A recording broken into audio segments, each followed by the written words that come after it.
अस्सलाम वालेकुम। All out में Naseem Rajput metro one news के तमाम नाजरीन को खुशामदीद कहता है। अगर अबूधाबी टेस्ट की बात कर लेते हैं तो पहले दिन शाहीनों की परवाज जितनी बुलंद थी, अब कीवीज भी उतने ही बराबर आ गए हैं पाकिस्तान के, क्योंकि 153 रन पर पहले दिन आउट करने के बाद पाकिस्तानी शाहीन बहुत ज़्यादा हवा में थे कि बहुत बड़ा कारनामा अंजाम दे दिया। लेकिन दूसरे दिन ज़बरदस्त बॉलिंग रही न्यूजीलैंड के बॉलर्स की और पाकिस्तान टीम 227 रन बनाकर आउट हो गई। जिस वक्त दूसरे दिन का खेल ख़त्म हुआ, सिर्फ 18 रन की बढ़तरी रह गई थी पाकिस्तान टीम की और अभी 9 विकेटें न्यूजीलैंड की बाकी हैं। इस तरीके से अब ये मैच हम पल्ला हो गया। ट्रेंट बोल्ट ने जिस तरीके की बॉलिंग की थी, पाकिस्तानी बैट्समैनों के नट बोल्ट ढीले करने में सबसे इंपॉर्टेंट रोल उन्हीं का रहा। 4 विकेटें उन्होंने आज हासिल की। बाबर आजम ने अच्छी बैटिंग की, उनकी फॉर्म का सिलसिला चल रहा है, उन्होंने आज निफ्ट सेंचुरी स्कोर की। लेकिन पाकिस्तान टीम को चौथी इनिंग्स खेलनी है और चौथी इनिंग्स में अगर पाकिस्तान का ट्रैक रिकॉर्ड उठाकर देखें तो खासी दुश्वारी पाकिस्तान को आज तक 70 साल तारीख में हमने देखी है। उस लिहाज से पाकिस्तान टीम के लिए कल तीसरे दिन का पहला सेशन इंतहाई अहम होगा। पाकिस्तान टीम कितनी विकेटें हासिल करती है इस पहले सेशन में, क्योंकि अगर उस सेशन में पाकिस्तान टीम विकेट हासिल नहीं कर सकी तो ये मैच पाकिस्तान के हाथ से जाना शुरू हो जाएगा, क्योंकि चौथी इनिंग पाकिस्तान ने खेलनी है। टेस्ट मैच पर बात करेंगे, इसके साथ साथ फॉर्मर चेयरमैन नजम सेठी साहब और पाकिस्तान क्रिकेट बोर्ड के मौजूदा ऑफिशियल्स के दरमियान सर्द जंग इस वक्त शिद्दत इख्तियार करती जा रही है। नजम सेठी साहब को ने जो नोटिस भेजा था, कानूनी नोटिस भेजा था पाकिस्तान क्रिकेट बोर्ड को, उसका जवाब पाकिस्तान क्रिकेट बोर्ड ने दे दिया था। नजम सेठी साहब ने पहले भी कहा था कि मुझसे माफ़ी मांगे, क्योंकि आपने जो मेरी डिटेल दी है पाकिस्तान क्रिकेट बोर्ड की वेबसाइट पर उसमें हकाइक नहीं है। पाकिस्तान क्रिकेट बोर्ड ने यह कहा कि इस वक्त हम शफाफ बनाने के लिए, तमाम चीज़ों को शफाफ अंदाज से लेने के लिए हमने आपकी डिटेल डाली थी, लेकिन नजम सेठी साहब मुतमईन नहीं हुए। कल फिर उन्होंने एक नया लीगल नोटिस भेजा है पाकिस्तान क्रिकेट बोर्ड को, एक मरतबा फिर बोला है आप माफ़ी मांगे।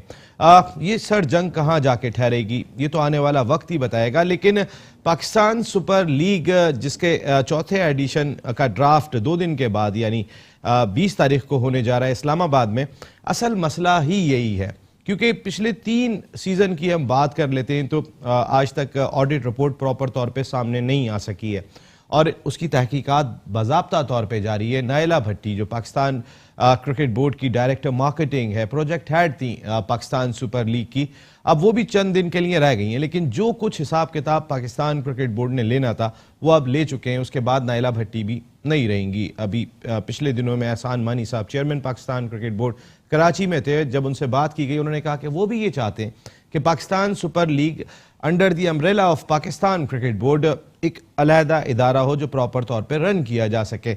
लेकिन फिलहाल इस सिलसिले में कोई पेशरफ्त नहीं हो सकी है। इसके साथ साथ PSL ड्राफ्ट पर भी बात करेंगे और आज जो मेहमान हमारे साथ गुफ्तगू के लिए मौजूद हैं, पाकिस्तान क्रिकेट की तारीख की अगर मैं बात कर लेता हूँ तो स्पॉट फिक्सिंग, मैच फिक्सिंग की वजह से तो पाबंदियां लगी हैं, जुर्माने हुए हैं, लेकिन ये वो शख्सियत है कि बगैर स्पॉट फिक्सिंग और बगैर मैच फिक्सिंग के लाइफ बैन की पाबंदी झेल चुके हैं। आगाज़ किया था जब अपने टेस्ट कैरियर का, तो फिर उस टेस्ट मैच में ज़हीर अब्बास साहब का भी डेब्यू हुआ था, जिस दिन इनका डेब्यू हुआ था, नज़ीर जूनियर साहब का भी डेब्यू हुआ था, सादिक मोहम्मद साहब का भी डेब्यू हुआ था इसी कराची में। और उसके बाद 2 टेस्ट मैच ये खेल सके थे, एक मैच में उन्होंने 67 रन भी स्कोर किए थे, उसके बाद से ये लापता हो गए। ज़्यादातर क्रिकेट मुल्क से बाहर खेली और उस वक्त के चीफ सेलेक्टर मरहूम अब्दुल हफीज़ कारदार साहब ने ये कहा कि आप चूंकि पाकिस्तान नहीं आते इसलिए आप पे लाइफ बैन लगा देते हैं, और इसके और क्या क्या रीज़न थे उनसे खुद जानेंगे। फिर 1987 में हमने देखा जो पाकिस्तान ने तारीख की पहली टेस्ट सीरीज़ इंडिया में जीती थी, उस सीरीज़ में हमने इनको देखा था एक्शन में, सेंचुरी भी इन्होंने स्कोर की थी। लेकिन बेंगलोर का वो टेस्ट जो आज भी तारीख का हिस्सा बना हुआ है कि पाकिस्तान ने वो टेस्ट मैच जीत के सीरीज़ जीती थी, वो टेस्ट मैच नहीं खेल सके थे। फॉर्मर टेस्ट क्रिकेटर, और अगर मैं बात कर लेता हूँ कि इंग्लैंड के अंदर काउंटी क्रिकेट में सबसे ज़्यादा पाकिस्तान की जानिब से रन स्कोर करने वाले, 27,000 रन स्कोर करने वाले यूनुस अहमद साहब आज शो का हिस्सा हैं। Thank you very much Yunus Ahmad साहब, आप ऑल आउट का हिस्सा बने और ऑल आउट जाते हैं आप। आज हम एक्सपेक्ट करेंगे, क्योंकि आप अपनी किताब की तकरीब रोनुमाई के लिए आए हुए हैं और ये उसमें भी बहुत सारी ऐसी चीज़ें हैं कि आप बहुत ऑल आउट गए, उसको भी जानने की कोशिश करेंगे। और उनके साथ जो शख्सियत हमारे साथ गुफ्तगू के लिए मौजूद है, पाकिस्तान के farmer first class cricketer, all out तो खुल के जाते हैं, वो ऑल आउट की क्योंकि जान भी हैं, वो कई सारे कोचेस के कोचेस हम इनको कह सकते हैं, प्लेयर्स के प्लेयर्स हम इनको कह सकते हैं। साजिद खान साहब हमारे साथ शो का ऐसा है। Thank you very much Sajid Khan साहब। यूनुस साहब, थोड़ा टेस्ट मैच पे बात कर लेते हैं। ज़ाहिर क्रिकेट तो आप देखते ही होंगे, फॉलो करते ही होंगे। 153 पे आउट कर लिया, उसके बाद जो इनिशिएटिव मिल गया था जल्दी आउट करने का वो हमने गवा दिया। 227 पे आउट होने के बाद 74 रन की लीड ली और अब सिर्फ 18 रन की रह गई है, 9 विकेटें बाकी हैं। चौथी इनिंग तो आपके दौर में भी अच्छी नहीं खेलते थे। जी बिल्कुल, आपने जैसे कहा है बिल्कुल ठीक है, लेकिन आज जब मैं पाकिस्तान की बैटिंग जब मैं बड़ी क्लोजली वॉच कर रहा था तो मैं ये एक मेरी ख्वाहिश थी कि मैं अपने पाकिस्तानी बैट्समैन को देखूं कि वो एक अच्छी इनिंग, लॉन्ग इनिंग खेलें और जो है अच्छी तरीके से जो है सेंचुरी बनाएं या 80-90 पे लेके जाएं। तो मुझे वो कॉन्फिडेंस नज़र नहीं आया। ये हम होम विकेट्स पे खेल रहे हैं और उसके बाद ये हमने इन विकेट्स पे प्रैक्टिस की हुई है। तो हमें इस विकेट पे जब हम बैटिंग के लिए जाएं, जो टॉप ऑर्डर बैट्समैन हैं उनको कंट्रोल से और कॉन्फिडेंस से खेलना चाहिए, जो मुझे नजर नहीं आ जाया। मुझे बहुत अफसोस हुआ देख के कि वो जो बॉलर्स को जो डोमिनेट किसी टाइम पे एक बैट्समैन ने नहीं किया। अगर आप पीछे हमारे टाइम पे ले जाइएगा तो मैं आपको बताता हूं कि जब ज़हीर अब्बास और जावेद मियांदाद, मोहसिन खान और सईद अनवर और आमर सोहेल जब खेलते थे तो आप उनको देखते थे कि 3-4 ओवर के बाद वो गेम को कंट्रोल करते थे, बॉलर को कंफर्टेबल नहीं रहने थे, उनको कंफर्ट जोन से निकाल के प्रेशर डाल के उनसे अपने स्कोर बनाते थे। वो चीज़ नज़र आज नहीं आई। कॉन्फिडेंस लेवल की कमी दिखाई दी पाकिस्तान की बैटिंग लाइनअप में। हालांकि अभी रिसेंट पास्ट में हम कैंगरूज के खिलाफ, ऑस्ट्रेलिया के खिलाफ सीरीज जीत के आ रहे हैं और फिर जो इनिशिएटिव मिल गया था साजिद खान साहब 153 रन पे आउट करने का, वो भी गंवा दिया। नसीब, बिल्कुल इंपॉर्टेंट बात आपने की और इसको इस तरह आगे बढ़ाते। टेस्ट मैच की जो क्वालिटी होती है, बैट्समैन की खूबसूरती होती है, बॉलर की खूबसूरती होती है। बॉलर ने आपको अच्छे आउट करके दे दिया, यकीनी तौर पर यासिर शाह की बात करूं, अब्बास की बात करूं, कि हसन की बात करूं, कि हारिस सोहेल की बात करूं, बड़ी शानदार बॉलिंग की। मगर जिस तरह बैटिंग करने आते हैं, जिस तरह बैट्समैन की बात की जाए, हफीज़ की बात की जाए, इमाम की बात की, उस तरह की पार्टनरशिप लगा ही नहीं सके, उस तरह की बुनियाद ही नहीं रख सके। बहुत अफसोस से कहना पड़ेगा। आपके 2 ग्रेट, आज फिर मेरे को जिक्र करना बहुत ज़रूरी है, अगर ग्रेट प्लेयर का जिक्र ना करूं तो बहुत बड़ी ज्यादती होगी। यूनुस खान और मिसबाह की कमी आज भी महसूस क्यों होती है? पाकिस्तान के इस तरह के बैट्समैन जिनको इनिंग बिल्ड करना ना है, मैच को लेके चलना। हसन की बात करूं, असद शफी की बात करूं, इन पे टीम डिपेंड करती है। अगर बाबर की बात करूं, 60 रन 62 रन बनाए जरूर हैं, मगर जिस तरह यूनुस भाई ने जिस तरह बात की, उसको देखें, प्लेयर वही होता है जो पिच को देखते हुए, क्वालिटी और टेस्ट मैच को देखते हुए लेके चले। लेकिन बाबर आजम को आप क्रिटिसाइज नहीं कर सकते, बाबर आजम आउट होने वाले आखिरी खिलाड़ी हैं। अब बाकी तो अगर आपकी पूरी टीम आउट हो गई वो तो चांस लेने के लिए जाएंगे। बाबर को मैं क्रिटिसाइज नहीं कर रहा, मैं बाबर के साथ जितने मैं की बात करूं, हारिस सोहेल की बात करूं, जितना असद ने बैट शॉट मारा, देखें असद को बैट शॉट नहीं मारना चाहिए था। हसन अली का अगर कैच भी छुटा है, देखें हसन अली, उसकी बात करूं, ये इस तरह की क्वालिटी ऑफ क्रिकेट नजर नहीं आ रही जो हम टेस्ट मैच की बात करते हैं। इस टेस्ट मैच में आपको बहुत ज्यादा लंबी इनिंग खेलनी चाहिए, मगर आपने जो इंट्रो में बात की, चौथी इनिंग हमने खेलनी है।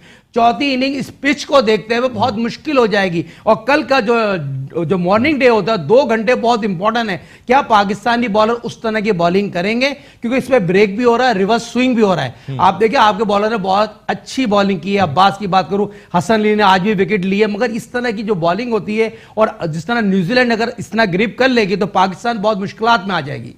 अब मैं बात करता हूं, अगर यूनुस साहब, फॉर्म का बड़ा इंपॉर्टेंट रोल होता है क्रिकेट के अंदर। फिटनेस ज़ाहिर है वो तो एक चीज़ है, लेकिन फॉर्म किस बैट्समैन की लगी है, किस बॉलर की लगी है, बहुत इंपॉर्टेंट। शाहीन शाह अफरीदी आपने टेस्ट टीम में ले लिया था, तो फिर क्या उसको यूज़ नहीं कर सकते थे हम इस कंडीशन के अंदर कि वो बच्चा जो है वो अंदर भी गेंद कर रहा है, रिवर्स स्विंग भी थोड़ी बहुत उसको आ गई है और फिर जान लगाता है, यंग है। मैं उसको बहुत रेट करता हूँ। वो बहुत प्रॉमिसिंग क्रिकेटर है। उसको बड़े ही एक खूबसूरत तरीके से उसको लुक आफ्टर करना चाहिए। वो हमें बहुत सर्व कर सकता है। 10 साल जैसे वकार यूनुस ने कमाल की परफॉर्मेंस पाकिस्तान को दी, वसीम अकरम ने दी, इमरान खान ने दी, इसी तरह से ये भी एक हमारी जो है ये बच्चा बहुत कुछ हमें दे सकता है। लेकिन इसको प्रॉपरली नर्स करने के लिए बड़ी ज़रूरत है। मेरे ख्याल में जितने इसको अभी टेस्ट मैच देंगे वो बेहतर है। उनको एक्सपीरियंस चाहिए, कॉन्फिडेंस चाहिए। 18 साल की उम्र है सिर्फ, लेकिन ये कॉन्फिडेंस उसी वक्त आएगा जब उसको खिलाएंगे। खिलाना जरूरी है कि कहाँ खिलाना है, मैच के अंदर खिलाना है। नेट्स की बात छोड़ें, वो उसमें नहीं आप सीखते उस वक्त है जब आप गेंद कर रहे होते हैं बॉलर बैट्समैन को, और आपको पता हो कि गलत बॉल किया, फुल टॉस दिया, लूज डिलीवरी दी, तो आपको वो नहीं छोड़ेंगे, खा जाएंगे। ये चीजें आपको सिखाती हैं। ये इसलिए मैं चाहता हूं कि मैं ये सिलेक्टर से ये कहूंगा कि ये देखें, उनको इनकरेज करें, उनको खिलाएं, और जब उनकी परफॉर्मेंस इतनी अच्छी ना हो तो उसे उस हौसला दें, उसे कहें कि ये कोई फिक्र की बात नहीं है, आपको एक्सपीरियंस पता चला है कि ये क्या हाई लेवल की क्रिकेट क्या होती है। बिल्कुल, शाहीन कहलाते हैं हम पाकिस्तान टीम, और शाहीन शाह अफरीदी इस वक्त बेहतरीन फॉर्म में दिखाई दिए। साजिद खान साहब, व्हाई नॉट शाहीन शाह अफरीदी हम इस मैच में खिला सकते थे, कुछ चांस तो लेते। देखिए बहुत इंपॉर्टेंट बात की, और शाहीन आफरीदी का आपने हमेशा जिक्र किया और आपको क्रेडिट जाते हैं, और आपने शुरू से उसको बहुत लाइक किया, उसने प्रूफ भी किया जिस तरह से वो बॉलर है और जिस तरह की उसमें टैलेंट है। देखिए टैलेंट यकीनी तौर पर आपने देखा, न्यूजीलैंड के जो लेफ्ट आर्म फास्ट बॉलर कर रहे थे तो कितनी अच्छी बॉल कर रहे थे, लेंथ और डायरेक्शन पिच को देखते बॉल उनकी हाइट पे जा रही थी। और ये नौजवान टेस्ट क्रिकेटर के लिए बहुत इजाफा था, कॉन्फिडेंस है। आपने प्लेयर बनाना है, उसको आगे की तरफ देखना है। अगर ग्रेट वसीम अकरम, वकार, शोएब अख्तर की हम बात करें, इमरान की बात करें, ये ग्रेट बॉलर थे, इनको बनाया गया था, इनमें बड़ा टैलेंट था। टैलेंट वही नजर आता है जब टीम के जो कोचेस होते हैं, टीम सपोर्ट होती है, जब फॉर्म में अब लगे हों उसको खिलाना चाहिए था। अब्बास के साथ उसको खिलाते तो यकीनी तौर पर बहुत ज्यादा नुमाया तौर पर पाकिस्तान को एज होता, मगर आपने हसन को खिलाया। हसन ने यहां रिवर्स स्विंग करते हुए नजर आए, मगर यहां पिच को पे रिवर्स स्विंग है, और यकीनी तौर पर अगर देखा जाए यासिर शाह भी बड़े दिन बाद अच्छी फॉर्म में नजर आ रहा है, मगर इस तरह के बॉलर बिलाल आसिफ की जगह भी चांस ले सकते थे आप, अगर फास्ट बॉलर को खिला देते आप। नहीं, हसन को ठीक है चांस लेते। बिलाल आसिफ ने कोई एक्स्ट्रा ऑर्डिनरी परफॉर्मेंस तो अब तक नहीं दी है। नहीं, बिल्कुल खिलाना चाहिए था। बिलाल आसिफ की जगह खिला सकते थे, उसका प्रेशर था उस टीम पर, और जिस तरह उसने ओडीआई में 2020 में बॉलिंग की उस नौजवान टैलेंटेड फास्ट बॉलर ने, उसको खिलाते तो यकीनी तौर पर बिलाल आसिफ की जगह बहुत पॉजिटिव होता और यकीनी तौर पर मैच का रिजल्ट कुछ और होता।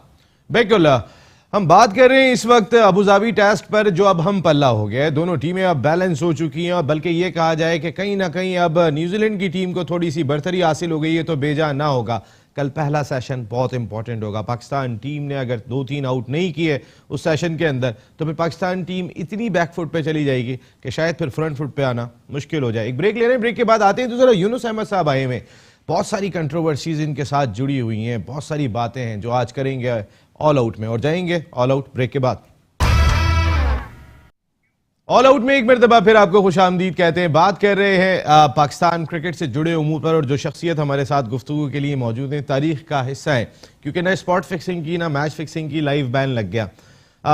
इनसे ही जानेंगे कि ये क्यों छोड़ के चले गए। लेकिन इस वक्त ये 2 दिन पहले ही पहुंचे हैं, और 24 को इनकी किताब ये है बियॉन्ड द बाउंड्रीज, जिसकी ये आए हुए इस वक्त ओपनिंग के लिए, और एक हिस्ट्री है इनके। भाई सईद अहमद पाकिस्तान की पहली टीम का हिस्सा थे, ज़बरदस्त किस्म के क्रिकेटर थे, उन्होंने परफॉर्म किया। यूनुस अहमद साहब भी, इमरान खान साहब इनको मौजूदा वज़ीर आज़म साहब लेकर आए थे, ख़ासतौर पर पाकिस्तान 87 के टूर पर, और इंडिया लेकर गए थे। लेकिन ये 17 साल क्यों पाकिस्तान से गायब रहे, ये हम जानने की कोशिश करेंगे। आपने क्यों पाकिस्तान की कदर नहीं की, क्यों आपको लाइव बैन करना पड़ा, क्यों आप छोड़ के चले गए थे? सबसे पहले बात है नसीम भाई, आपने कहा मुझे इमरान खान लेके आए। मुझे इमरान खान ने उनके लाने से पहले तो यह है कि जनरल ज़ियाउल हक साहब ने मुझे फ़ोन पर्सनली की इस्लामाबाद से लंदन में किया, और मुझे कहा, फ़ोन पे कहा कि आपकी ज़रूरत है, पाकिस्तान को आपकी ज़रूरत है, हमारा टूर इंडिया का है। और वहाँ पर मुझे पता लगा है कि left hand batsman middle order की लिए बड़ा ही आप कामयाब रह सकते हैं, तो आप जो हैं आएँ और आके खेलें अपने मुल्क से। तो मरहूम ज़ियाउल हक साहब क्या टीम की सिलेक्शन कमेटी के चेयरमैन थे, उन्होंने कैसे डिसीजन ले लिया? तो क्रिकेट के हल्के क्या कर रहे थे? क्रिकेट के हल्के देखें, ये बात आपको मैं बता दूं कि प्रेसिडेंट साहब उस वक्त ये चाहते थे कि जो टीम जाए अच्छी जाए और अच्छा खेल के आए, और अपने मुल्क की इज्जत रख के और जीत के वापस आए। ये एक तस्वीर भी अभी हमारे पास मौजूद है। ज़ियाउल हक साहब, बड़े ही खतरनाक हालात थे उन दिनों में इंडिया पाकिस्तान के, और जयपुर में गए थे फॉर्मर प्रेसिडेंट पाकिस्तान के मरहूम ज़ियाउल हक साहब, और ये इस वक्त यूनुस अहमद साहब के साथ हाथ मिला रहे हैं। जयपुर की है सर? जयपुर की, बिल्कुल। मैं बात ये करना चाह रहा हूं कि ये तो जयपुर तो आप 17 साल के बाद गए ना आप जी। मैं तो मेरा सवाल तो ये है कि आपने 67 आपने जो डेब्यू आपका था 69 कराची में ज़हीर 69 मैंने में जिसमें ज़हीर अब्बास साहब, नज़ीर जूनियर साहब, सादिक मोहम्मद साहब, आप सबका डेब्यू हुआ था। 4 खिलाड़ियों ने डेब्यू किया था और वो टेस्ट मैच था जो हनीफ मोहम्मद साहब का, ग्रेट हनीफ मोहम्मद साहब का आखिरी टेस्ट था। मुश्ताक मोहम्मद साहब, सादिक मोहम्मद साहब तीनों उस टेस्ट मैच में खेले थे जब आपका डेब्यू हुआ। आप इतने इंपॉर्टेंट थे कि इस बंच के साथ आप टीम का हिस्सा बने। सिर्फ 2 टेस्ट उस टूर पे खेलने के बाद आप क्यों छोड़ के चले गए? मेरा सवाल ये है। उससे पहले थोड़ा सा पीछे जाना चाहूँगा। 1969 का मेरा इंग्लैंड का सीज़न, वो मेरा बहुत ही खूबसूरत सीज़न था। गोल्डन ईयर उसको मैं कहता हूँ, क्योंकि मैंने वहाँ पे फास्टेस्ट 1000 रन बनाए थे। फास्टेस्ट का मतलब ये हुआ कि जितने भी वहाँ बैट्समैन खेल रहे थे उनसे सबसे तेज 1000 रन जो बनाए वो मैं था। उनमें से डेक्स्टर खेल रहे थे, काउडर खेल रहे थे, बॉयकट खेल रहे थे, एड्रिच खेल रहे थे, आपके सब ग्रेट्स सोबर्स भी खेल रहे थे, सब वहां पे खेल रहे थे। लेकिन मैंने वो जो माइलस्टोन 1000 रन का वो मैंने किया, फास्टेस्ट। और उसके बाद मैंने 8 सेंचुरी जो काउंटी क्रिकेट में उस वक्त उस साल बनाई। खासी यंग थे आप उस वक्त? जी, उस वक्त मेरी उम्र 21 साल की थी जी। तो फिर वो ये हुआ कि जी मुझे पाकिस्तान क्रिकेट बोर्ड ने कहा कि जी न्यूजीलैंड सीरीज आ रही है और आप आइए और आके खेले। तो इस तरह से मुझे इनवाइट किया गया था खेलने के लिए। लेकिन उस वक्त ये भी था, आपको बता दूं, जो सब बड़ी ही अहम बात है और ज़रूरी है कि मेरे बहन भाई पाकिस्तानी को सब पता चले, मैं इंग्लैंड को छोड़ के यहाँ अपने मुल्क के लिए खेलने के लिए आया था। मैं वहाँ 5 साल से रह रहा था और मैं वहाँ पे क्वालिफाइड हो चुका था और उन्होंने मुझे ब्रिटिश नेशनैलिटी देने के लिए कहा था कि आप हमारे इंग्लैंड से खेलें। तो मैंने इंग्लैंड को रिफ्यूज़ करके अपने मुल्क के लिए खेलने के लिए आया था इधर। बिल्कुल, ये तो खासा इंपॉर्टेंट है। साजिद खान साहब, मैं सिर्फ ये बात आपसे जानना चाहूँगा, आप तो खैर जिस वक्त इन्होंने कैरियर शुरू किया था आपका कैरियर ख़त्म हो रहा था, उस वक्त तो आप अपनी क्रिकेट मुकम्मल कर चुके थे, सही है? बिल्कुल। अच्छा, ठीक है। ऐसे साहब, मैं वैसे ही आपसे जानना चाहूँगा, यूनुस साहब के बारे में हमने इतना सुना, डैशिंग बैट्समैन, स्टाइलिश बैट्समैन, सारी चीज़ें सुनी। जिस वक्त आप क्रिकेट में आए थे हम जानते होंगे कि हाँ यूनुस अहमद साहब कौन है, इनकी कमी कितनी महसूस की गई पाकिस्तान क्रिकेट में उस वक्त? देखिए, बहुत इंपॉर्टेंट प्लेयर और जितने खूबसूरत ये लेफ्ट हैंड बैट्समैन थे, और जिस तरह आपने इंट्रो में जिक्र किया इंडिया का, सईद अहमद साहब, यूनुस अहमद साहब, ये बड़े प्लेयर थे पाकिस्तान के। और यकीनन हमारे मुल्क की खुशकिस्मती है जिस तरह उस वक्त काउंटी में खेलना, रन बनाना इतना आसान नहीं होता था। आजकल तो काउंटी क्रिकेट बहुत इजी हो गई है, बहुत आसान हो गई है। और जिस तरह हम बात कर रहे हैं, जो हमारी खुशकिस्मती हमारे प्रोग्राम में मौजूद है, इन्होंने बहुत कारनामे अंजाम दिए। उस टेस्ट मैच का जिक्र करना, आज भी हमारी आंखों के सामने वो टेस्ट मैच नज़र आ रहा है, जिस तमाशाई, लाखों का तमाशाई इस ग्राउंड में मौजूद होना और उस प्रेशर में जिस तरह ये खेलें, और इमरान खान साहब ने जिस तरह कप्तानी की और टीम एफर्ट, ये पूरी टीम एफर्ट था। और जिस तरह की कारकर्दगी यूनुस साहब ने वहाँ निभाई और जिस तरह पाकिस्तान के लिए खेला, बड़ी ऑनर की बात है। और पाकिस्तान क्रिकेट बोर्ड को सराहना चाहिए, हमारे ग्रेट प्लेयरों को नज़रअंदाज नहीं करना चाहिए जिन्होंने हमारे मुल्क के लिए कारनामे अंजाम दिए हैं। देखें, ये वो लोग होते हैं जो पास से लोग भूल जाते हैं कि मॉडर्न मीडिया आ गई है, मॉडर्न क्रिकेट आ गई है, 5 फॉर्मेट की क्रिकेट आ गई, जो जिस तरह की टेस्ट मैच की खूबसूरती थी उसको नज़रअंदाज नहीं करना चाहिए। बिल्कुल। यूनुस साहब, मुझे ये बताइए कि अब्दुल हफीज कारदार साहब ने आपको लाइफ बैन फिर क्यों किया? रीज़न क्या थे? कि आपको पसंद नहीं करते थे या आप पाकिस्तान में डोमेस्टिक क्रिकेट नहीं खेलते थे, बाहर ही खेलते थे? 27,000 रन जो खिलाड़ी इंग्लैंड में रह के स्कोर करे, सर जैक हॉब्स के रन आपसे ज़्यादा थे। अगर मैं सरे की बात कर लेता हूं तो सरे के लिए आपने ओवल के मकाम पर 16,000 से ज़्यादा रन स्कोर किए। कोई जावेद मियादाद साहब, ज़हीर अब्बास साहब, आसिफ इकबाल साहब, माजिद खान साहब, ये सब काउंटी खेलते थे, आप जितने रन नहीं है किसी के। तो फिर लाइफ बैन क्यों किया मरहूम अब्दुल हफीज कारदार साहब ने आपको? जब मुझे सेकंड टेस्ट कराची लाहौर के बाद, मुझे लाहौर टेस्ट मैच जो था वहाँ पे मैंने पहली इनिंग में 2 रन बनाए और दूसरी इनिंग में 24, तो मुझे वहाँ ड्रॉप कर दिया गया। और ये अफसोस की बात है, आपको बताना चाहूँगा कि जब ये मुझे इन्फॉर्म किया कि मुझे ढाका नहीं लेके जा रहा है, तो मुझे एक अकाउंटेंट जो ऑफिस में काम करने वाला है, बीसीसीपी था उस वक्त, board of cricket of Pakistan, yes, वो आके मुझे कह रहे हैं कि जी आप अपना सामान जो है, अपना किट जो है, सारा कुछ अपना बांध के आप चले जाएं घर, आप ढाका नहीं जा रहे। मैंने कहा क्या आप कह रहे हैं जी, मुझे आपसे मेरी कभी मुलाकात नहीं हुई, आप सिलेक्टर नहीं हैं। उस वक्त चीफ सिलेक्टर कौन थे? जी अब्दुल हफीज कारदार।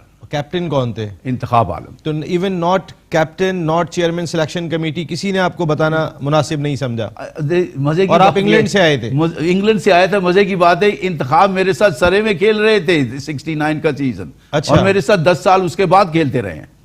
लेकिन आज तक उन्होंने मुझे नहीं बताया कि मुझे टीम में क्यों नहीं रखा ढाका जाने के लिए, मुझे ड्रॉप किस वजह से किया।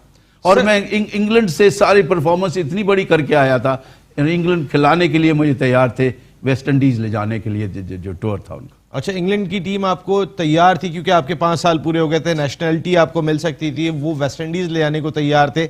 आप पाकिस्तान आए और बगैर बताए कोई एक क्लर्क जाके अगर कह दे किसी प्लेयर को जो इंग्लैंड से आया हो, पाकिस्तानी हो और ख़ास तौर पे पाकिस्तान के लिए खेलने आए हो, और वो कहे कि आप टीम का हिस्सा नहीं, आप नहीं जा रहे, even not chairman selection committee, not captain, कोई भी बताना अगर बेहतर ना समझे। साहिब साहब, ये दस्तूर आपके दौर में भी, हर दौर में रहा है मेरा ख्याल है। देखिए, वो उस दौर में भी हारून रशीद जैसे लोग मौजूद थे, बारीक काम करने वाले लोग मौजूद थे। इंतखाब आलम तो हमेशा आपको पता है 17 साल पाकिस्तान की क्रिकेट कप्तान ने खिदमत की, स्किप ने, मगर वही बारीक काम करना ये हमारे दस्तूर में मौजूद है, हमारे क्रिकेट में मौजूद है। और ये चीज़ें ख़त्म होना चाहिए। अब मॉडर्न दौर आ गया है, बदलना चाहिए। हमारा जो मकसद है, आज यूनुस साहब मौजूद है, ये चीज़ें क्यों होती रही पास में, माजी में हमेशा ये चीजें हो रही हैं, खत्म नहीं हो सकती। लाइकिंग डिसलाइकिंग हमने रोते हुए देखा है, जहीर अब्बास को आंसुओं से रोते हुए देखा है। जहीर अब्बास की ख्वाहिश थी आखिरी टेस्ट मैच नेचर स्टेडियम कराची में खेलूं, सियालकोट में टेस्ट मैच उसको खिला दिया गया है। इस तरह जावेद मिराद को आंसुओं से रोते हुए देखा है।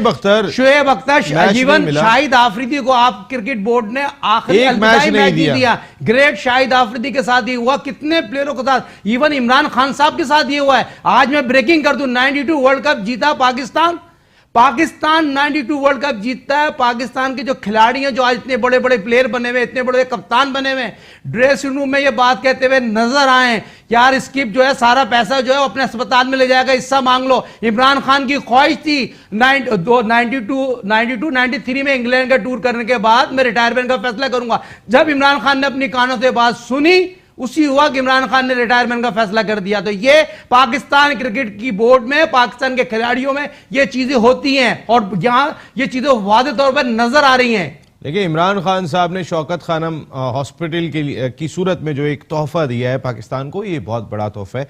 बहुत सारे लोग वहां पर जाते हैं, लेकिन नहीं नसीम, बात इमरान खान नहीं, उन प्लेयरों की बात बता रहा हूं, इमरान खान ने क्रिकेट खिलाई। मैं बात कर रहा हूं, अगर वो पैसा अगर जायज काम में भी यूज हो गया ना, तो एक हॉस्पिटल ऐसा बन गया। इन खिलाड़ियों के पास पैसों की कमी है, यूनुस साहब कोई कमी नहीं है। अगर एक चीज बन गई गरीबों के लिए तो वो बहुत ज्यादा इंपॉर्टेंट दिखाई देती है। आज वहां पे मेरिट के ऊपर जाके, कोई नॉर्मल नहीं जाएगा, मेरिट पे जाके इलाज होता है, जो पाकिस्तान के बहुत कम इदारे। लेकिन इमरान खान साहब ने आपको बेंगलोर वाला टेस्ट नहीं खिलाया। पाकिस्तान हिस्ट्री में पहली मर्तबा इंडिया के खिलाफ सीरीज जीता इंडिया में, वो तो दिल में होगा।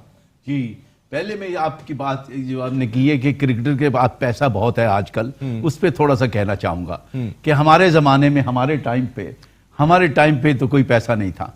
आप बगैर पैसे के खेलते थे। मैं जो खेलने के लिए आया था पाकिस्तान अपने मुल्क से, तो मुझे 800 रुपया दिए थे, पांच टेस्ट मैच जो मैं खेला था कराची में, 800 रुपए। और जो मेरे दोस्त यार शाम को चाय पी, इस वक्त के तो 80,000 तो होंगे कम से कम। अगर वो उस जमाने के 800 रुपए, इस वक्त के 80,000 तो होंगे। 80,000 रुपया, ये तो मानेंगे ना आप? तो 80,000 रुपए भूलेंगे एक टेस्ट मैच के? 80,000 हर दफा आपके दौर के खिलाड़ी ये वाली बात करते हैं, हमारे दौर में इतने पैसे नहीं, वो सच के बोलते हैं। उस वक्त डॉलर 130 का थोड़ी था कोई। नहीं, डॉलर को छोड़ें, देखिए 800 रुपए में क्रिकेटर सारी उम्र जो बन के ऊपर जाता है, उसको कई साल लगते हैं। 2 साल के बाद तो बन के ऊपर नहीं जाता, सारी जिंदगी उसने गाली होती है। और उसने वो उस पढ़ाई वो नहीं कर सकता, वो जाके डिग्री वो नहीं ले सकता। तो जब वो उसकी क्रिकेट खत्म होती है, करियर खत्म होता है, तो उसके पास कौन सी क्वालिफिकेशन है कि वो जाके कहां काम करेगा। बेंगलुरु टेस्ट ना खेलने का कितना अफसोस, और आपको बाहर किसने किया? आप तो सेंचुरी स्कोर करके आ रहे थे, और जो चौथा टेस्ट मैच था अहमदाबाद में, आपने 67 रन स्कोर किए थे। आज मैं देख रहा था मेरी एवरेज इंडिया टूर पे जो थी फर्स्ट क्लास में इंडिया में 95 है। 95 ये एवरेज है। और मुझे जो लास्ट टेस्ट मैच नहीं खिलाया, और मुझे उस वक्त बताया गया जब कि इमरान जा रहे थे टॉस करने के लिए 5 मिनट पहले।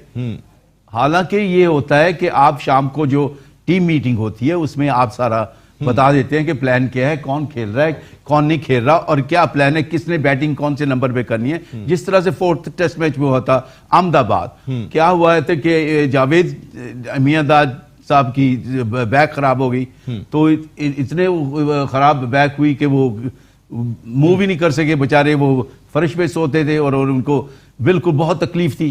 तो उन्होंने कहा, बात टीम मीटिंग में पता हुआ लगा तो कि भाई सब ये है, तो कैप्टन इमरान खान ने कहा जी कि देखे बात यह है कि जावेद नहीं खेल रहे तो हमारा जो है उसका we will feel really feel weak in the batting line up. तो उसमें यह कहा गया कि भाई यूनुस आप जरा संभालें और इसमें मतलब है कि रिस्पॉन्सिबिलिटी लीजिएगा। तो उस लिहाज से मैंने अपना नहीं सोचा, मैंने अपने मुल्क के लिए खेला और मैंने 3 सेशन जो थे बैटिंग की उधर, इसीलिए कि भाई हम चीपली आउट ना हो जाएं। अगर आप पहले टेस्ट मैच की पहली इनिंग में आउट हो जाएं जल्दी तो आप बेंगलोर में हुआ था 77 फॉर पहले सेशन में 7 हो गए थे। बेंगलोर में जब बेंगलोर में टेस्ट मैच शुरू हुआ, विकेट देखी तो ये लग रहा था कि ये मैच 3 दिन में खत्म हो जाएगा, क्योंकि इतनी ड्राई थी, इतना वो टर्निंग बना दी। 4 उन्होंने स्पिनर खिलाए जी, महेंद्र सिंह थे, शास्त्री थे, 2 तो मुझे लेफ्ट आर्म स्पिनर याद है उनके। बिल्कुल, बेदी भी खेल रहे थे शायद वाला, विशन बेदी तो बहुत काफी पहले रिटायर हो चुके। जोशी ने थे भाई, कौन था एक और भी था उनका, हाँ यादेव कोई यादेव था। हाँ, तो 4 उन्होंने खिलाए। और हमारे भी तो बेंगलोर टेस्ट के हीरो इकबाल कासिम साहब ने क्या बात है जी, क्या बॉलिंग की। तौसीफ भाई ने और इकबाल कासिम भाई ने बॉलिंग की। मैं कहता हूं जी कि मैंने सारी क्रिकेट इतनी खेली है सब दुनिया मुल्कों में, Australia, south Africa, West Indies, England. लेकिन आपकी और इमरान खान साहब की बेंगलोर टेस्ट ना खेलने की वजह से लड़ाई हुई थी, ये भी कुछ चीजें मंजरे आम पे आई थी जी। वो लड़ाई की क्या वजह थी? बिल्कुल गलत खबर निकली, बिल्कुल गलत था ये, बिल्कुल फेक न्यूज थी। कोई लड़ाई नहीं हुई, कोई डिसएग्रीमेंट नहीं हुआ, बल्कि यहां तक था कि जब पहले सेशन में हमने टेस्ट बेंगलोर के जीत के बैटिंग की तो हमने लंच टाइम पे वी वर 72 7 आउट हो चुके थे उसमें, सब इंक्लूडिंग इमरान खान वो भी आउट हो गए थे। तो उस वक्त मैंने लंच पे सब प्लेयर्स से जाके कहा कि ये मैच जो है अभी कहीं नहीं गया पाकिस्तान की ग्रिप से बाहर। आप ये समझ लीजिए इंडिया ने बैटिंग लास्ट करनी है और अगर उनको 150 रन भी करने पड़े तो वो भी उनके लिए बड़ा मुश्किल हो जाएंगे। इसलिए आप पॉजिटिव तरीके से खेलें, जाएं जो बैट्समैन बाकी रह गए, आप जो भी कुछ बना सकते हैं। अगर आप 120 और 130 तक ले जाएंगे तो कोई बात नहीं, उनको हम 120 130 पे भी आउट कर सकते हैं। तो इस तरह से हर एक को मैंने कॉन्फिडेंस बढ़ाया और सबने देखा और इमरान ने देख के बड़ा खुश हुआ कि यूनुस खुद जाके लड़कों से बात कर रहा है और बता रहा है, क्योंकि इमरान खुद आउट हुआ था, इतना अपसेट था कि कोने में बैठ के वो मतलब he was almost in tears कि भी ये हुआ है। तो उस वक्त ये था, हाल ये था कि क्या किया जाए, किस तरह से ये टेस्ट मैच हमारे हाथ से ना जाए। कह सकते हैं बेंगलोर टेस्ट के मेंटोर आप थे? मेंटोर नहीं था, ये चाहता था कि लोग लड़कों को बताऊं एक्सपीरियंस से कि देखिए बात सुने, कोई no game is over till the last ball, no game is over till the last ball. अगर इंडिया को 120 भी रन बनाने पड़े लास्ट इनिंग में तो इकबाल कासिम और तौसीफ उनको कच्चा खा जाएंगे, और वही ऐसा था। हालांकि अपना देखिए सनील गवास्कर को उन्होंने मेरा ख्याल 97 बनाए थे, उनको 3 दफा जो है वो बैट एंड पैड पे आउट किया हमारे बॉलर्स ने, और 3 दफा उनको जी नॉट आउट दिया। अंपायरिंग तो खैर बहुत ही खराब थी नहीं उस वक्त, लेकिन उसके बाद इमरान खान साहब ने जो बात की कि न्यूट्रल अंपायर, वो बहुत बड़ा कमाल इमरान खान, क्रिकेट का बहुत बड़ा फैसला। ये उनका कहने से सब कुछ हुआ है। बिल्कुल उनके कहने से हुआ कि जी अगर ये करे फिर अंपायर बाहर के लेके आए और फिर इनको बिल्कुल ठीक है, बिल्कुल ठीक है। मुझे एक कमर्शियल का मामला है, मुझे एक ब्रेक लेना पड़ेगा, हम एक ब्रेक की जानिब जा रहे हैं। लेकिन यूनुस खान साहब के दोस्त जहां दिलीप कुमार साहब थे, जहां पे राज कपूर साहब थे, वहां मारूफ अदाकारा रेखा, वहीदा रहमान, जीनत अमान साहब से भी इनकी बड़ी गहरी दोस्ती थी, जिसका तस्करा है किताब में। जब ब्रेक के बाद आते हैं तो फिर बात करते हैं कि रेखा और जीनत अमान साहिबा की दोस्ती इनसे थी या किससे थी। ब्रेक के बाद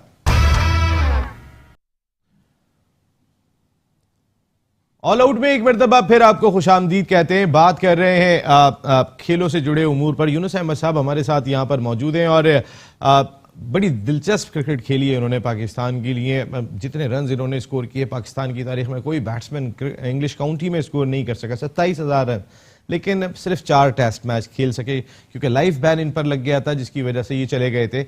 और उसके बाद इनको सर डोनाल्ड ब्रैडमैन ने बुलाया था, जहां पर ये इयन चैपल, ग्रैग चैपलमैन की किताब में थोड़ी चीज़ें पढ़ी थी, उसके अंदर ये उस टीम से साउथ ऑस्ट्रेलिया से खेले थे। मैं साजिद खान साहब के पास जाता हूँ क्योंकि अभी मैं ज़रा रेखा और जीनत अमान की बात कर रहा था, तो पाकिस्तान में जिस तरह अदाकार हैं वो सब इनकी दोस्त दिखाई देती है साजिद साहब की। साजिद साहब, ओवरऑल अगर हम बात कर लेते हैं तो क्रिकेटर्स का और ये एक चोली दामन का साथ रहा है। आप भी इंडिया में कुछ क्रिकेट खेलने के लिए गए थे, आपने कहा था मेरी भी दोस्तें हों। देखिए नसीम, बात बहुत इंपॉर्टेंट है। यकीन दोस्तें ज़रूर होती हैं, ग्राउंड में होना चाहिए। और जिस तरह का आप बात कर रहे हैं, ये यूनुस भाई बात कर रहे हैं ग्रेट इमरान खान के हवाले से। देखिए इमरान खान बहुत बड़े क्रिकेटर, दुनिया क्रिकेट में फाइटर जैसा क्रिकेटर आ नहीं सकता। उस जिन्होंने जो क्रिकेट खेली, जो प्लेयर बनाए पाकिस्तान की हिस्ट्री में, उस जैसा कप्तान नहीं आ सकता। और आज हम अल्हम्दुलिल्लाह जितने भी क्रिकेटर बन गए उनके दौर के वर्ल्ड क्लास प्लेयर बने। मगर बात ये दोस्तों को नवाजना, दोस्तों को निभाना। इमरान खान हमारे मुल्क का वजीर आजम, पाकिस्तान की नहीं दुनिया का पहला वजीर आजम होगा जो 22 साल जिसने सियासत करी, 22 साल हुकूमत में, सियासत करने के बाद हुकूमत में आए, पहला वजीर आजम है जो स्पोर्ट्समैन है और क्रिकेटर है जिसने यकीनी तौर पर नामुमकिन को मुमकिन करने की कोशिश की। लफ्ज़ है क्रिकेट के हवाले से। देखिए क्रिकेट, पाकिस्तान क्रिकेट बोर्ड के मौजूदा चेयरमैन एहसान मानी है, मगर director international cricketer Zakir Khan जो यकीनी तौर पर टीएडे बना रहे हैं, दुबई में बना। तब मैं आपको इस तरह बताते चलूं, उनकी हर एक सुबह एक फ्लाइट बुक होती है। को चेयरमैन है वो, आप क्या समझ रहे हैं? नहीं, जो भी हो को चेयरमैन। देखिए बात ये इनडायरेक्ट, देखिए बात ये होती है, एक फ्लाइट उनकी लाहौर से दुबई बुक होती है हर डेली। अब किस वक्त दुबई जाते हैं, किस वक्त क्या करते हैं, ये चीजें नहीं होना चाहिए। और इमरान खान साहब को पता भी नहीं होगा, इतने मसरूफ आदमी है, इतनी पाकिस्तान के उसमें लेके चलना, तो ये चीजें नहीं होना चाहिए। इंटरनेशनल है, अगर वो लोगों से वहां मिलने के लिए जा रहे हैं तो फिर इसमें कोई बुराई नहीं है। नहीं, क्या बात कर रहे हैं यार, क्या बात कर रहे हैं नसीम, क्यों नहीं बुराई? आपकी पाकिस्तान की फर्स्ट क्लास क्रिकेट देख लें, पाकिस्तान की तमाम जो क्रिकेट हो रही है कि हर मर्ज की दफा जाकिर खान है। देखिए एहसान मानी साहब जो पिछले दिनों हारून रशीद साहब है ना, डायरेक्टर डोमेस्टिक, हारून रशीद साहब, देखिए हारून रशीद साहब अफसोस से कहना पड़ेगा, बड़ा दुख होते कहते हुए उनका नाम यूज करते हैं। वो पाकिस्तान क्रिकेट बोर्ड को, क्रिकेट को तबाह करने में बहुत आगे हैं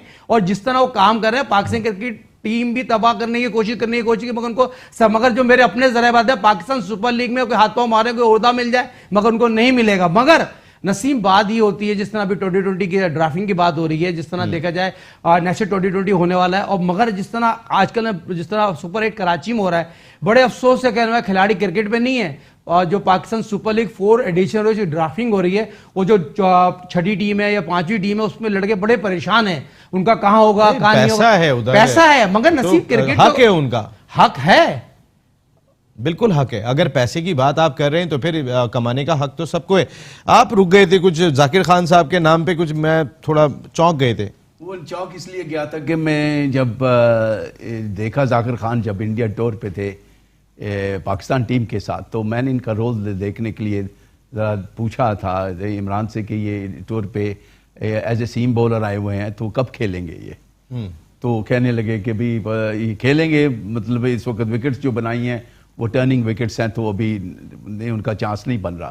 तो मेरे ख्याल में ये है कि उन्होंने देखे सारी टूर्स की हैं, सब वेस्ट इंडीज का बड़ा टूर होता है, वो वहाँ भी उनको वो सिलेक्ट हो गए। इंग्लैंड के टूर बहुत बड़ा होता है, 5 टेस्ट मैच होते हैं, 6 वनडेज होते हैं, उनमें भी वो थे, खेले नहीं लेकिन थे उनको थे। ऑस्ट्रेलिया का देख लीजिए, अगर वो दुबई चले गए तो साजिद साहब को एतराज है, वो वहाँ थे तो एक दफा थोड़ी जा रहे हैं। अच्छा चले, मैं 1 मिनट आ रहा हूँ। जी, वो बात ये है कि मेरा ये कहना है कि आप उनको सिलेक्ट कीजिए जो टूर पे जाएं, जो वेल डिजर्विंग हो, क्योंकि एक स्पोर्ट्समैन जो है उसको कई साल लगते हैं ऊपर आने के लिए to become a class cricketer. तो उस वक्त से टूर की आदत पड़ी हुई है ना साजिद साहब, आप इस वक्त बात कर रहे हैं, अगर वो चले गए तो क्या बात कर रहे हैं? नहीं यूसुफ, अभी मैं चले, ये वाली तो बात हो गई क्रिकेट से हटके, थोड़ा आपकी किताब के हवाले से फिर बार बार थोड़ी मिलेंगे आप। थैंक यू वेरी मच, आप मेट्रो 1 न्यूज का हिस्सा बने और अपनी किताब की लॉन्चिंग से पहले आपके आके किताब के हवाले से बात की, हम आपके बहुत मशहूर हैं। आप रेखा, जीनत अमान, वहीदा रहमान, ये आपकी खास दोस्त थी? जी, बड़ी मैं बहुत फ़ख्र फील करता हूँ कि उनसे मेरी इसमें फख्र की क्या बात है? फख्र की है कि वो ग्रेट एक्ट्रेस हैं, उनकी पॉपुलैरिटी बहुत है इंडिया में और ऑल ओवर द वर्ल्ड है, उनमें अच्छी क्वालिटीज़ हैं, बड़े अच्छे तरीके से मिलती हैं, वो क्रिकेटर्स की, स्पोर्ट्समैन की बड़ी कदर करती हैं और वो पाकिस्तान के स्पोर्ट्समैन की बड़ी रिस्पेक्ट देती हैं और मतलब है कि खुद कहते मिलने के लिए जहाँ फंक्शन हो, जी मैं आऊँगी ज़रूर, क्रिकेटर पाकिस्तान के आ रहे हैं, तो इन चीज़ों आपसे से मिलने आती थी? इंग्लैंड थे आप, साउथ अफ्रीका थे, आती थी? जी वो ऐसा है कि जब ये लोग अपना सब एक्टर्स जो हैं ये समर, इंग्लैंड समर में ये अपने अपने छुट्टियाँ मनाने के लिए, ठंडी हवा खाने के लिए, ज़रा चेंज लेने के लिए बॉम्बे से और बाकी गर्म शहरों में, तो वो उस इंडियन आर्टिस्ट में कौन पाकिस्तानी क्रिकेटर सबसे ज्यादा पॉपुलर थे? मेरा ख्याल में इमरान खान जो थे वो इंडिया के एक्ट्रेसेस, इंडिया के एक्टर्स, पब्लिक, वो मोस्ट पॉपुलर इमरान जब भी खान। जीनत अमान और रेखा की मैं बात करूं, वो तो बहुत यंग थी, तो फिर वो इमरान खान साहब को छोड़ के आपके साथ कैसे आ गए? अगर मैं एक बात करूं, अगर वो पॉपुलर थे आप जैसे कह रहे हैं। नहीं, छोड़ के नहीं आता कोई ऐसे कि, क्योंकि होता क्या है कि जब आप मिलते हैं पार्टीज पे या आप किसी डिनर्स पे मिलते हैं या किसी फंक्शन में मिलते हैं, तो आप जब उनसे इंटरेक्ट करते हैं, बात करते हैं, तो वो असेस करते हैं कि भाई आप में कितनी इंटेलिजेंस है, क्या बात आप कर सकते हैं, क्या आपका कैलिबर है, हाउ इट इज।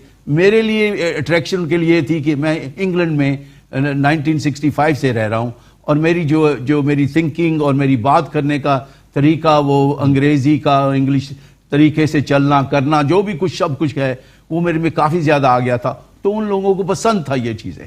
आपकी पहली अहलिया जो थी वो ऑस्ट्रेलियन थी, ग्लोरिया अहमद, और उन्होंने 8 हज किए मुसलमान होने के बाद, ऑस्ट्रेलियन थी।